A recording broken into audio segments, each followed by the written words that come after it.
Queridos, novamente com vocês, pastor Oné César Filho, seu conservo, seu amigo, pastor da Igreja Batista Sião em Campo Grande, no estudo do livro do Apocalipse, versículo por versículo. Nós estamos ainda no capítulo 1. Você pode assistir às aulas anteriores, a introdução, são 3 aulas de introdução, para entender o restante do livro. Como agora, você que já vem assistindo, vamos prosseguir. Nós estamos no capítulo 1, no início ainda, e no versículo 8, na nossa aula de hoje. Vamos, pois, a esta aula, porque o Espírito de Deus está conosco, aquele que nos conduz, nos dirige em toda a verdade. Vamos em frente. Aí está.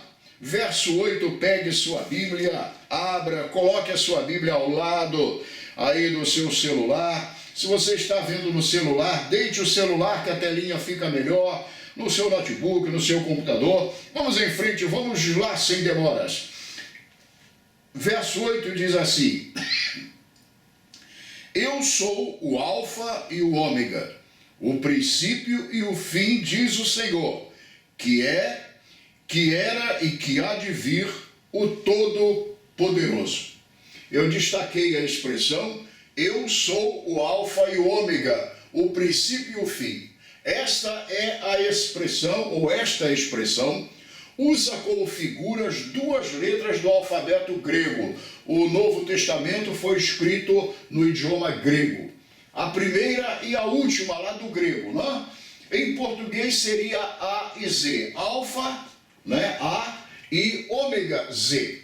Não se trata tão somente da sua eternidade, mas da sua onipotência. Assim, Alfa e Ômega é o mesmo que o Todo-Poderoso, o princípio e o fim, e também o eterno. Ele é o Senhor absoluto. Diz a palavra de Deus assim: quem primeiro deu a ele e depois recebeu. O que nos diz o Salmo 139, versos 8 e 9? Se subir ao céu, tu aí estás. Se fizer no abismo a minha cama, tu aí estás também. Nunca estaremos além dele ou fora do seu domínio. Gente, ninguém pode dar primeiro a ele e depois receber. Sempre que você der, ótimo, maravilhoso, dê a ele coisas boas que serão aceitas por ele. Mas saiba que tudo que você fizer será gratidão. Por quê? Porque primeiro ele dá a você. Amém? Pois bem, aí está. Então, Jesus é apresentado, nós estamos vendo agora no início do Apocalipse, e para mostrar a sua glória, a sua majestade e o seu poder sobre todas as coisas que virão. Nós estamos ainda na introdução. E aí está. Vamos seguir em frente. Verso 9. Vamos ler o verso 9. Eu, João, que também sou vosso irmão e companheiro na aflição e no reino e paciência de Jesus Cristo, estava na ilha chamada Patmos, por causa da palavra de Deus e pelo testemunho de Jesus Cristo. Eu destaquei aqui, eu, João, estava na ilha chamada Patmos por causa da palavra de Deus e pelo testemunho de Jesus Cristo. Eu vou falar já sobre Patmos a você, mas vamos falar disso aqui. Eu estava na ilha de Patmos por causa da palavra de Deus. Você pode entender 2 coisas aqui, as 2 são verdadeiras. Primeiro, ele estava na ilha de Patmos por causa da palavra de Deus, por pregar a palavra, por pregar o evangelho. Ele foi exilado naquela ilha, preso e exilado, nós vamos ver, pelo Império Romano. Mas segundo, e sobre todas as coisas, ele estava ali em Patmos agora, naqueles dias, por causa da palavra de Deus. Isso tem uma explicação, porque Deus tinha uma missão para ele, dar a ele a palavra profética do Apocalipse. Pois bem, vamos lá. Patmos era uma ilha de cerca de 100 quilômetros, ou a cerca de 100 quilômetros de Éfeso, com 16 quilômetros de extensão por 10 quilômetros de largura. Era uma ilha grande, não é? Essa ilha quase não possui árvores e é muito rochosa. Era um lugar de exílio para alguns condenados pelo Império Romano. Então Roma quando não matava, prendia, e muitos dos presos iam para essa ilha, uma ilha rochosa, pouca vegetação, solitária, um lugar de castigo. E João, por projeto de Deus, João foi enviado para Patmos. Os outros 11 apóstolos do Cordeiro morreram, o que nós diríamos no popular, de morte matada, não? Desculpe o português, para você entender. Foram, de certo modo, assassinados, de vários modos. Mas veja bem, João, Deus o poupou para que ele estivesse em Patmos e recebesse essa missão do Senhor. Vamos lá? João estava ali porque fora preso por ordem de Domiciano, esse imperador romano, chamado Domiciano, imperador romano. Tá. Enquanto todos os outros discípulos foram mortos, Deus preservou João, pois tinha uma importante missão para ele: escrever o Apocalipse. Então João fala de Jesus, fala, né, de toda a revelação da sua vinda à ilha de Patmos, mas fala também eu, João, estava ali na ilha de Patmos. Pois bem, vamos continuar. Aqui está uma foto da ilha de Patmos. Você vê que uma parte dela é uma ilha rochosa, vegetação muito rara, muito rasteira, e aqui tem uma vegetação um pouco maior. A gente pode entender, ela hoje está habitada em boa parte, né? Já são 2000 anos em números redondos depois. Mas era um lugar de solidão, um lugar de degredo, um lugar de se colocar as pessoas de fato e tirar da sociedade e um tipo de castigo. Portanto, aí está a ilha de Patmos. É uma foto. Agora veja, essa expressão está no Evangelho de João, lá no finalzinho. Se eu quero, Jesus disse assim, se eu quero que ele fique até que eu venha, o que te importa a ti? Aqui, Jesus estava dizendo que no futuro teria um encontro com João. Certamente esse encontro para a revelação deste livro, o Apocalipse. Esse encontro aconteceu mesmo. Jesus veio à ilha de Patmos, onde um tempo depois de ter ressuscitado e subido ao céu, veio à ilha de Patmos, onde João estava exilado para lhe trazer a revelação deste livro, o Apocalipse. Depois de ressuscitado, Jesus estava na praia com os discípulos e saiu com Pedro, andando pela praia com Pedro. E falando para Pedro, depois de perdoá-lo, porque Pedro traiu Jesus. Ora, um homem como Pedro, que comeu, dormiu, caminhou com Jesus Cristo, escolhido para ser um dos 12, dizer 3 vezes, não conheço esse homem, traição. Mas agora Jesus quer reabilitar Pedro, Jesus já estava ressuscitado e sai pela praia andando com ele. E de repente, Pedro olha para trás e vê João seguindo os dois. E aí Pedro perguntou, Senhor, de mim o Senhor já falou o que vai ser de mim, mas e desse aqui? E do João? E Jesus Cristo disse, Pedro, se eu quero que ele fique até que eu venha, que importa você? Vem você e me segue. Veja bem uma coisa.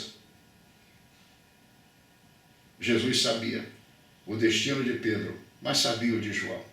Aí correu a notícia de que João não morreria, essas coisas assim. E então o Senhor Jesus Cristo veio à ilha de Patmos. Era isso que ele queria dizer. Um dia eu vou voltar, um dia eu vou descer aqui na terra, eu vou lá numa ilha chamada Patmos, onde João estará, e eu vou revelar uma missão, uma profecia, uma palavra profética muito grande sobre os tempos finais a ele. Então ele vai ficar até que eu venha nesse dia, que eu volte ali para falar com ele. Aí está o sentido do se eu quero que ele fique até que eu venha, o que te importa a ti.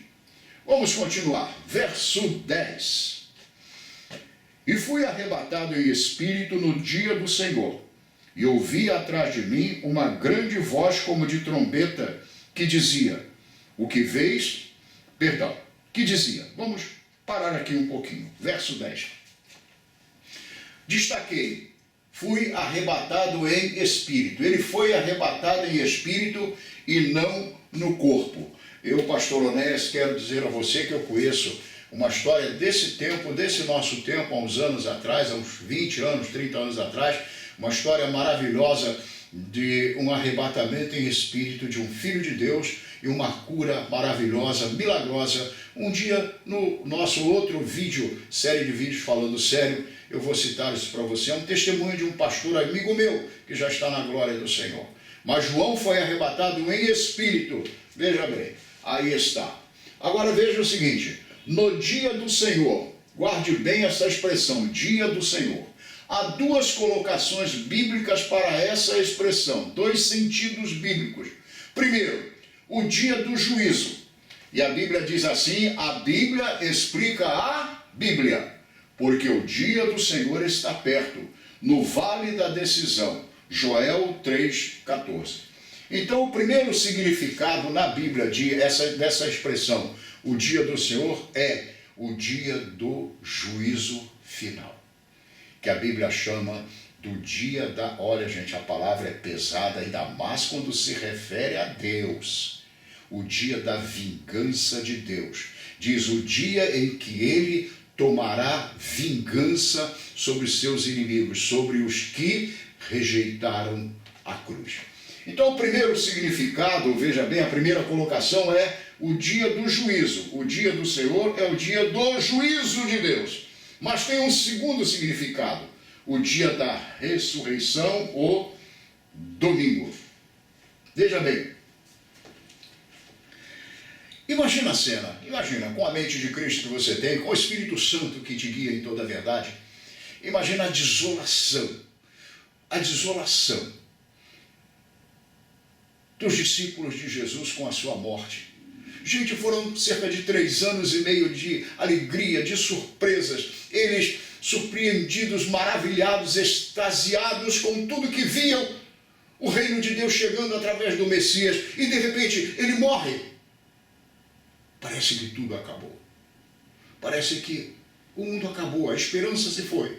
Mas ao terceiro dia, Jesus Cristo ressuscita.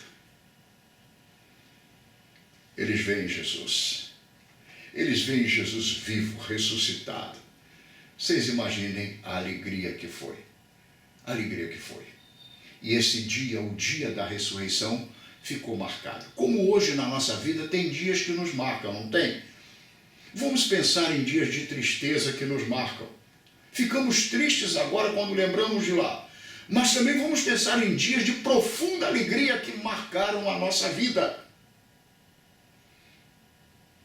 Foi o que aconteceu. E eles então entenderam que tudo que a lei e os profetas anunciavam, que aquele sábado, 7º dia lá de trás, agora na verdade ele se mudava para o primeiro dia. Se lá eles trabalhavam 6 dias e descansavam no último, agora tudo começava uma nova vida na ressurreição do Senhor Jesus Cristo. Então eles passaram a chamar o domingo, o primeiro dia da semana, de o dia do Senhor. E Deus, para colocar a sua palavra em perfeita harmonia na revelação do Apocalipse, João, veja bem, João foi arrebatado em espírito no dia do Senhor, o dia da ressurreição. Outra expressão que destaquei foi uma voz como de trombeta. A trombeta é um instrumento de convocação, despertamento, anunciação. É uma figura de linguagem apropriada à voz do Senhor que advertia João para o que se segue no verso posterior. Trombeta é tão importante no Apocalipse que nós vamos ter selos, nós vamos ter taças e nós vamos ter trombetas. Trombeta anuncia. Até hoje, no meio militar, nos quartéis, os toques são dados com outro tipo, digamos assim, de trombeta, corneta, e cada toque tem um sentido. Toque de recolher, toque de descansar, toque de sentido, posição de sentido, descansar. São dados através de uma corneta, um tipo, digamos assim, de trombeta. No passado, as trombetas anunciavam também os reis em audiência pública, a chegada do rei para a audiência pública diante do povo em palanques especiais. Então, trombeta é um elemento de anunciação. E o Apocalipse é, de fato, um elemento de anunciação das coisas que virão. Verso 11, vamos ler o nosso querido verso 11, vamos lá? Ele ouviu uma voz como de trombeta, não é? Que dizia: o que vês, escreve-o num livro e envia-o às 7 igrejas na Ásia, a Éfeso, a Esmirna, a Pérgamo, a Tiatira, a Sardo, a Filadélfia e a Laodiceia. Eu destaquei a frase, escreve-o num livro e envia às 7 igrejas. Era absolutamente imprescindível que a revelação dada a João chegasse ao seu destino. Era para as igrejas e elas deveriam tomar conhecimento. Daí podemos concluir que essa mensagem contida no livro Apocalipse, né, deve ser lida, pregada e ensinada nas igrejas de hoje. É o que eu, pastor Onésio, estou fazendo. Eu sei que eu vou receber críticas, ele quer saber o Apocalipse todo, versículo por versículo, isso, eu discordo, isso, há controvérsias. Um dia alguém disse para mim, há controvérsias. Eu sei que há. Tudo que se refere à escatologia bíblica, ao estudo das últimas coisas, tem correntes de interpretação, como nós vimos, pensamentos diferentes. Mas eu creio que eu estou, como disse Neemias, fazendo uma grande obra. Eu estou lendo uma leitura discursiva, interpretativa para você. E veja bem, o Apocalipse, a revelação, foi enviado, o Apocalipse, às 7 igrejas que havia naquele tempo na Ásia. E nós vimos essas 7 igrejas aqui, desde Éfeso até Laodiceia. Essas igrejas são muito importantes, mas muito importantes mesmo no contexto do Apocalipse e da história. Nós vamos chegar até elas, não é? Essas 7 igrejas têm um valor muito grande na revelação do Apocalipse. Nós ainda veremos isso, acabei de falar. Pois bem, vamos ao verso 12. E virei-me, João, né? Virei-me para ver quem falava comigo. E virando-me, vi 7 castiçais de ouro. Eu destaquei esta frase, vi 7 castiçais de ouro. O próprio apóstolo João recebe no verso 20, nós vamos chegar lá e vamos ver, a interpretação desses 7 castiçais de ouro. Ele diz, já está aqui, ó, coloquei aqui em amarelinho ou verdinho, os 7 castiçais de ouro que viste são as 7 igrejas. Observe que a voz que falava com João, voz como de trombeta, estava no meio dos 7 castiçais de ouro. Gente,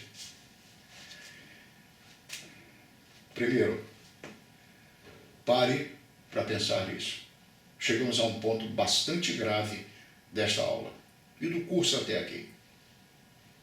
7 igrejas, desde Éfeso até Laodiceia, são chamadas de castiçais de ouro. Na Bíblia, ouro é símbolo da glória de Deus. As igrejas refletem o brilho, a majestade, a excelência, a riqueza de Deus e do seu Evangelho. Jesus disse, vós sois a luz do mundo. E disse mais, o sal da terra. Conselho do pastor. Vou falar mais baixo. Nunca toque na honra de uma igreja. Ainda mais, sobretudo, uma igreja fundada por Deus, gerada pelo Espírito Santo. Nunca fira uma igreja. Povo sionita, meu povo, rebanho sob o meu cajado, nunca fira a sua igreja. Tem consequências. Essas igrejas, nós vamos ver, elas têm, sim, elas têm defeitos. Algumas mostrarão defeitos grandes. Mas o Senhor não disse que das 7, 6 eram castiçais de ouro e uma não. Que 5 eram castiçais de ouro e uma não. Ele já chamou de 7. Sabe por quê? Porque apesar de tudo, ele pode punir, ele pode castigar, ele pode disciplinar. Mas ele vê as suas igrejas locais como castiçais de ouro. Ele as vê na sua perfeição, debaixo, sob a sua perfeição. Pois bem, aí está. Os castiçais são de ouro. Na Bíblia, ouro é símbolo da glória de Deus, como a prata é símbolo da redenção. Ouro é símbolo da glória de Deus, como prata é símbolo da redenção. Como um castiçal de ouro, a igreja é propriedade do Deus vivo. Existe para refletir a sua glória. Castiçal é uma peça que serve para iluminar, para brilhar, e ele pode ser de ouro na sua estrutura, mas ser apagado não cumprindo a sua finalidade. Gente, nós vamos ver, como eu disse, igrejas com defeito. Há duas igrejas, eu adianto para você, que o Senhor não apontou nenhum defeito. Não que não tivesse pecados, porque não há homem que não peque. Igrejas são compostas de quê? De homens e mulheres, pecadores. Mas elas não tinham pecados substanciais que fossem dignos ou que fosse necessário que fossem mostrados contra ela. Eram igrejas santificadas no Senhor, que foi Esmirna e Filadélfia. Nós vamos chegar lá. As outras tinham pecados e algumas pecados graves. Mas, repito a vocês, castiçar de ouro. Repito mais, nunca toque na honra, na santidade, na pureza, nunca fira uma igreja do Senhor.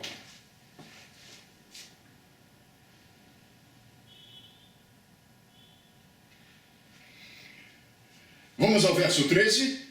E no meio dos 7 castiçais, um semelhante ao Filho do Homem. Claramente o Senhor Jesus, né? Vestido até os pés de um vestido comprido e cingido pelos peitos com um cinto de ouro.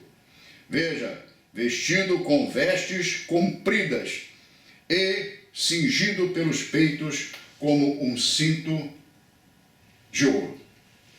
E no meio dos 7 castiçais de ouro, um semelhante ao Filho do Homem. Começa aqui a visão do Senhor Jesus Cristo glorificado.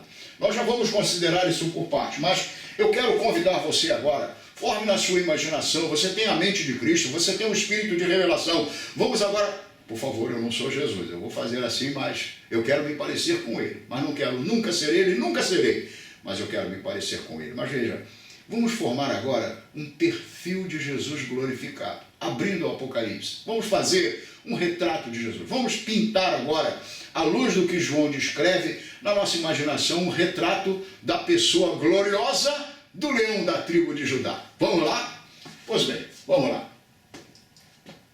Primeiro, no meio dos 7 castiçais, ele está sempre no meio das suas igrejas, como já vimos. No meio das suas igrejas. Segundo, vestido de um vestido ou veste comprida, ou vestido comprido. O vestido talar ou toga é, através dos tempos, as vestes de um juiz. Isso denota autoridade, senhorio. O Apocalipse é o livro dos juízos, e aí vemos o Senhor Jesus Cristo vestido como um juiz, mas também como um sacerdote, com vestes de grande honra. Aqui ele é rei, sacerdote e juiz. A definição geral que nós temos de Jesus em sua tríplice, né, assim, aparição, em sua tríplice atribuição, ele é rei, profeta e sacerdote. Mas aqui ele se mostra de um modo bastante particular, especialmente também, além de rei e sacerdote, ele se mostra como juiz.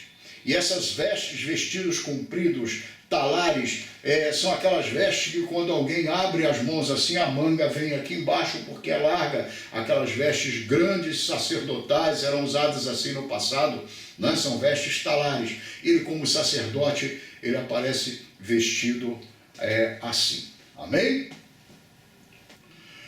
Pois bem, vamos continuar. Um cinto ou cinturão de ouro. E é interessante que diz pelos peitos. Parece que quer mostrar, eu não conheço grego, idioma original, mas esse cinturão pelos peitos parece que quer mostrar assim um cinturão grande, um cinto grosso. Eu vou falar sobre isso. Cinto de ouro era usado não apenas pelo sumo sacerdote, mas também pelos reis. Em Efésios 6,14, Paulo fala da armadura de Deus para o cristão e fala de termos os nossos lombos cingidos com a verdade. A Bíblia, na versão da linguagem de hoje, diz assim, está assim: usem a verdade como cinturão. O Senhor Jesus tem um cinturão de ouro, o que nos leva a compreender que a verdade é uma forma de manifestação da sua glória. Ele, Jesus, disse o quê de si mesmo? Eu sou o caminho, eu sou a verdade e eu sou a vida. Pois bem, eu vou usar uma analogia, uma ilustração.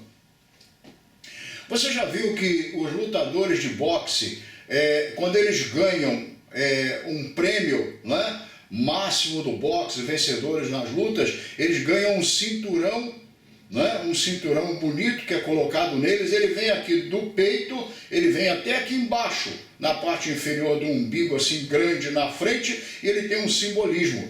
Isso é para que você entenda esse cinto ou cinturão de Jesus Cristo, mostrando que ele é a verdade. Nós estamos, eu já disse a você, traçando um perfil. Nós estamos pintando ou desenhando um retrato em nossos corações, em nossas mentes, do Senhor Jesus Cristo, para então podermos ir a todo o restante do Apocalipse, sabendo que ele se mostra como o Todo-Poderoso. Pois bem, aí está. Vamos em frente. Verso 14. Vamos ler o verso 14? E a sua cabeça e cabelos eram brancos como a lã branca, como a neve, e os seus olhos como chama de fogo. Aí está. Eu destaquei aqui, cabelos brancos como a lã, como a neve. Veja bem, mais uma vez aparece aqui a linguagem figurada, simbólica. Não é símbolo de velhice, de velhice. Você está vendo aqui, ó, pastor André de cabelos brancos. Aí eu posso dizer, como Davi disse, fui moço e agora sou velho. Eu sou velho com muito prazer, estou muito satisfeito com a minha idade. Muito satisfeito nas minhas caminhadas com o Senhor, não é? Agora, não é, do Senhor Jesus não é velhice, nós vamos ver isso aqui. Cabelos brancos como a lã, como a neve. Não é símbolo de velhice, mas de sabedoria. O Senhor não é velho, pois só envelhece o que é temporal. O nosso corpo, por exemplo. O Senhor é eterno, totalmente eterno. Por que eu digo totalmente eterno? Porque ele é eterno em relação ao passado e ele é eterno em relação ao futuro. A Bíblia diz, de eternidade a eternidade, tu és Deus. Vejamos o que está em Daniel 7,9. Aqui, Daniel 7,9. Eu continuei olhando, diz Daniel, eu continuei olhando até que foram postos os tronos, e um ancião de dias se assentou, e o seu vestido era branco como a neve, e o cabelo da sua cabeça como a limpa lã. Jesus, ainda não revelado. Daniel foi um tremendo de um profeta apocalíptico, ainda aqui no Velho Testamento. O livro do profeta Daniel é chamado pelos estudiosos da Bíblia de o Apocalipse do Velho Testamento. E Daniel viu Jesus assentado no trono e seus cabelos brancos como a pura lã. Então saiba disso. Mais uma linguagem simbólica figurada. Não é velhice, não é tempo, só é esse corpo, as coisas que são materiais que envelhece. O carro que sai da fábrica, chega na concessionária. Veja bem, a fábrica, vamos usar outra analogia, a fábrica do carro é o ventre, é o útero do carro, onde ele é gerado. Depois ele vai para a maternidade, que é a agência que vende carro zero. Então ele é vendido, ele começa a rodar, começa a andar pela vida. Mas um dia ele vai parar num cemitério chamado Ferro Velho. A vida é assim.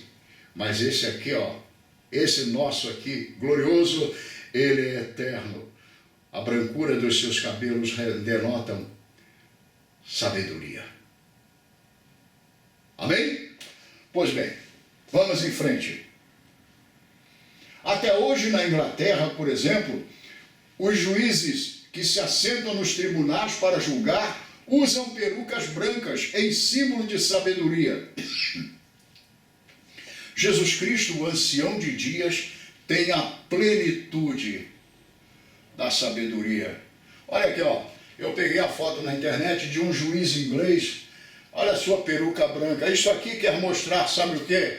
Na linguagem jurídica, isso quer mostrar que ele é um magistrado, um homem dotado de notável saber jurídico e de honra pela posição de autoridade que ocupa.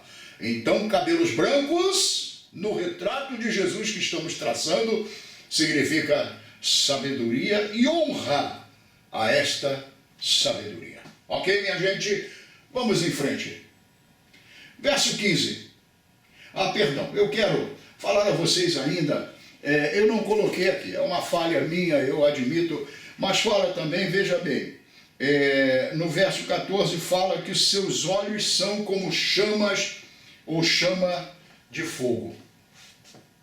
Cabelos e olhos. Vai traçando o perfil, o retrato de Jesus. Por que olhos como chama de fogo? Porque ele tudo vê, nada escapa à sua percepção, ao seu olhar. A Bíblia diz, a Bíblia explica a Bíblia. A Bíblia diz, os olhos do Senhor estão em todo lugar, contemplando os bons e os maus. Observe bem, os olhos do Senhor estão em todo lugar, contemplando os bons e os maus. Mas a Bíblia também fala, Pedro fala isto, os olhos do Senhor estão sobre os justos e os seus ouvidos atentos às suas orações. Mas o rosto do Senhor é contra aqueles que fazem males. Então eu quero dizer uma coisa a você, lá no Apocalipse, na grande tribulação, haverá filhos de Deus lá, nós vamos chegar nesse ponto. Aqueles que ficaram dormindo aqui, que a igreja foi arrebatada, e eles ficaram para trás. Os deixados para trás, como diz o famoso filme. Mas a esses que se voltarem para o Senhor e agora forem fiéis, sofrendo, mas fiéis, os olhos do Senhor, esses olhos como chama de fogo. Poder, fogo na Bíblia é símbolo de poder. Quantos crentes gostam até, gostam um pouco demais de fogo e inventam até uns fogos que não são bem do Espírito Santo. Mas fogo é símbolo de poder. É uma linguagem simbólica. E olha, o poder de Deus estará sobre os seus filhos, sobre a sua igreja. Amém? Então, olhos como chama de fogo. 15.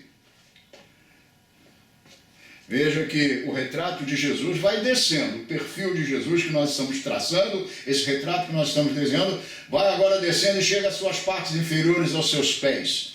Vamos ler o verso de número 15. Vamos lá. E os seus pés semelhantes a latão reluzente, como se tivesse sido refinados numa fornalha, e a sua voz como voz de muitas águas. Seus pés e a sua voz. Vamos lá, destaquei. Pés semelhantes a latão reluzente. Em outra versão, a palavra é bronze. Pode ser latão, pode ser bronze nas versões. Na Bíblia, a palavra bronze ou latão significa julgamento, juízo. Então, a palavra bronze ou latão significa juízo, julgamento. A grande sentença do Gênesis, né? Vamos lá agora no livro dos princípios. A grande sentença do Gênesis diz que ele pisará a cabeça da serpente. Todos nós conhecemos esse texto, né? E da semente da mulher iria nascer um, que esmagaria a cabeça da serpente e ela lhe feriria o calcanhar. Pois bem, em Isaías 63, né? Isaías 63, fala que ele, Jesus, é o que pisa no lagar da sua ira ao ponto de salpicar as suas vestes de sangue. Gente, lagar é um lugar, ainda tem pelo interior, no sul do Brasil, pessoas que fazem um vinho puramente artesanal, e se faz hoje, assim se faz, geralmente redondo ou quadrado, que seja, um tanque no chão, tipo uma mini piscinazinha baixinha, bem né, acertadinha para que não vaze, e eles vão jogando as uvas ali, vão colhendo, jogando, e depois, pelo menos eu acredito, tá? Eles lavam bem os seus pés e entram e pisam a uva, vão pisando, esmagando a uva e vai saindo aquele suco, e eles recolhem aquele suco e fazem o vinho. Isso é um lagar. Nos tempos bíblicos era assim, não havia automação, não havia máquinas, e eles faziam assim de modo bem artesanal. E a Bíblia usa essa expressão para dizer o seguinte: esse tanque no chão, é um símbolo do juízo final. Os pés de Jesus são símbolos do aplicador desse juízo. E ele vai colocar ali no seu lagar, em linguagem figurada, Ele vai colocar nesse lagar do juízo final os seus inimigos, os que rejeitaram a sua cruz, os que andaram em iniquidade, os que não passaram pela redenção. Eles serão colocados, serão pisados, em sentido simbólico, sofrerão duro juízo, esmagados nesse juízo. E quando ele pisar, aí nós vamos chegar lá na frente, ainda falta bastante. Em Apocalipse 19, vai aparecer a figura dele montado num cavalo branco e as suas vestes salpicadas de sangue. Esse sangue não é o sangue da cruz. Veja que interessante como nós vamos aprender coisas boas aqui. Esse sangue é o sangue dos seus inimigos quando ele pisar no lagar. Por quê? Ele pisando no lagar respinga nas suas partes inferiores das suas vestes. E é isto que a Bíblia está mostrando. Pois bem, aí está. Não é? Tá bom. Vamos lá. Jesus é um Salvador meigo, terno e manso. Veja bem, meigo, terno e manso. Ele disse, aprendei de mim, que sou manso e humilde de coração. Mas precisamos entender que ele é também o leão da tribo de Judá. Gente, ele é, isso aqui resume-se numa coisa, o Cordeiro de Deus. Animal manso, é uma figura de Jesus. Jesus na cruz é cordeiro, mas na ressurreição ele é leão da tribo de Judá. Forte e poderoso. Se os cabelos brancos denotam a sua sabedoria e honra, os seus pés como de bronze, considerando-se também o texto de Isaías que nós vimos, mostram a sua justiça e juízo sobre os seus inimigos. Eu quero dizer uma coisa a você. Nós, até nós crentes, viu? Nós crentes, nos acostumamos ao Jesus manso e humilde de coração, ao Cordeiro de Deus. Ele é isso. Mas ele diz na Bíblia assim, para o benigno te mostrarás benigno, mas para o rebelde te mostrarás indomável. Ele não é apenas o Cordeiro, ele agora também é o leão da tribo de Judá. E olha, eu nunca quero ver o meu Jesus aborrecido comigo. Mas as pessoas verão ele pisar os ímpios no lagar da sua ira. Nós precisamos entender, gente, é na carta de Hebreus que está escrito que Deus é um fogo consumidor. Jesus é Deus. Amém? Voz como de muitas águas. Você já parou para ver as águas de uma grande cachoeira?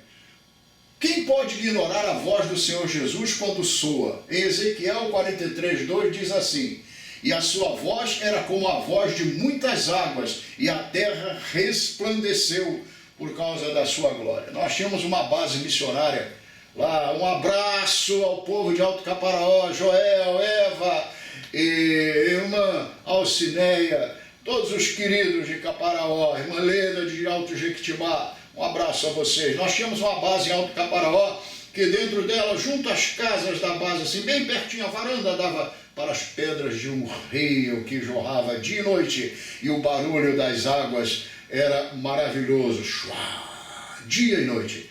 E nós alugamos uma pousada, os nossos queridos Joel e Eva fecharam a pousada do negócio, nos alugaram aquele lugar maravilhoso, e eu gostava de ficar ouvindo o som das águas. E a pousada se chamava Pousada Som das Águas. Isso mostra, viu? Vocês de Caparaó têm esse privilégio, o som dia e noite daquelas águas, mostrando a voz do Senhor Jesus como uma figura de linguagem. Um abraço a vocês. Verso 16. Ele tinha na sua destra as 7 estrelas. Vamos ver o verso 16. Ele tinha na sua destra 7 estrelas, e da sua boca saía uma aguda afiada espada de 2 fios, e o seu rosto era como o sol, quando na sua força resplandece. Aí está, ele tinha na sua destra 7 estrelas, como veremos no capítulo seguinte, o capítulo 2, gente, nós vamos chegar lá. Essas estrelas eram os anjos das 7 igrejas. Quando a Bíblia fala da destra ou direita, está mostrando uma posição de honra. Eu quero dizer a você, porque senão eu não posso estar antecipando tudo. Nós vamos ver quem são essas 7 estrelas. Mas veja, isso é importante saber que quando a Bíblia fala destra ou direita, está mostrando uma posição de honra. Por exemplo, né, quando nasceu o que seria Benjamim, o filho caçula de Jacó, naquele parto Raquel morreu, mas ela, antes de morrer, ela botou o nome do menino de Icabô, que significava, ou significa, foi-se a glória. Por causa do momento triste, o parto difícil, a dor, e ela acabou morrendo. Mas Jacó percebeu, aquele menino seria uma das 12 tribos de Israel, aquele menino estava na aliança, Jacó com a dor de ver a sua querida Raquel, a esposa amada, morrendo. Mas Jacó muda o nome de Icabô, foi-se a glória, para Benjamim, filho da minha destra, filho da minha direita. E o Senhor diz que nós nos assentaremos no trono dele com ele. E a Bíblia fala de Jesus que ele subiu ao céu, está sentado à destra do Pai. Recebeu toda a honra pela grande obra da cruz. Que coisa gloriosa, graças a Deus. Ele tinha à sua destra 7 estrelas, que eram os anjos das 7 igrejas. Não dá, a língua está coçando. Esses anjos das 7 igrejas, nós vamos ver porquê e detalhes logo adiante. Talvez na próxima aula. Eram os 7 pastores, os pastores das igrejas. Vamos seguir um pouquinho e terminar por hoje. Uma aguda espada de 2 fios saía da sua boca. O que está em Hebreus 4:12? Vamos lá. A Bíblia explica a Bíblia. Então vamos ver o que Hebreus explica para nós sobre essa aguda espada de 2 fios. Porque a palavra de Deus é viva e eficaz, mais penetrante que espada alguma de 2 gumes, isso é, 2 cortes. Em Efésios 6:17, o que está escrito? E a espada do Espírito, que é a palavra de Deus. Logo, essa espada que saía da sua boca é a palavra. Aqui está mais uma linguagem figurada. Ó, guarde bem, nós vamos encerrando a nossa aula aqui por hoje, mas guarde bem uma coisa, mas guarde bem mesmo. A arma de Jesus é a espada. E a espada é a palavra de Deus. As nossas facas de cozinha, ela tem corte de um lado só, o outro lado é cego. Essa é uma espada que tem 2 fios, 2 gumes, 2 cortes. E ela é a palavra de Deus. Mas eu quero dizer uma coisa a você. Vamos ver, né? Vamos ver, só para a gente concluir isto. Isso nós veremos na aula seguinte. Essa espada que sai da boca do Senhor Jesus Cristo é a palavra. A Bíblia diz que ele é o verbo de Deus. Verbo é o quê? É a expressão da palavra. Ele é o verbo de Deus, ele é a palavra da vida, ele é o verbo da vida. Ele é a expressão, a revelação, a manifestação viva de Deus ao homem. A revelação de Deus ao homem. Ele é a palavra de Deus. Portanto, Jesus não tem uma espada literal na sua boca como nós conhecemos, algo assim, ó. Não. É a palavra. E ele diz assim, em Isaías 55, a palavra que sair da minha boca não voltará para mim vazia, antes fará o que me apraz e prosperará naquilo para que a enviei. Você está gostando? Continue, não desanime. Vai vendo. Sempre que puder, coloque a Bíblia do lado, reserve um momento para a meditação, porque isso vai mexer com a sua vida. Mas vai mexer mesmo. Esse curso vai mexer. Nós estamos parando por aqui hoje e Pastor Onésio fica por aqui. Mas na terça-feira eu estarei publicando outra aula do nosso curso Apocalipse, versículo por versículo. Eu acredito que mais adiante eu vou passar a colocar 3 aulas por semana, porque senão ficará comprido demais. Mas eu sei que os que quiserem aprender a palavra de Deus, quiserem mesmo, os que têm fome e sede de justiça e de revelação da verdade, continuarão, permanecerão. O Senhor Deus te abençoe e te guarde. O Senhor faça resplandecer o seu rosto sobre ti e tenha misericórdia de ti. O Senhor sobre ti levante o seu rosto e te dê a sua paz. Assim te abençoo, em nome de Jesus. Deus te abençoe.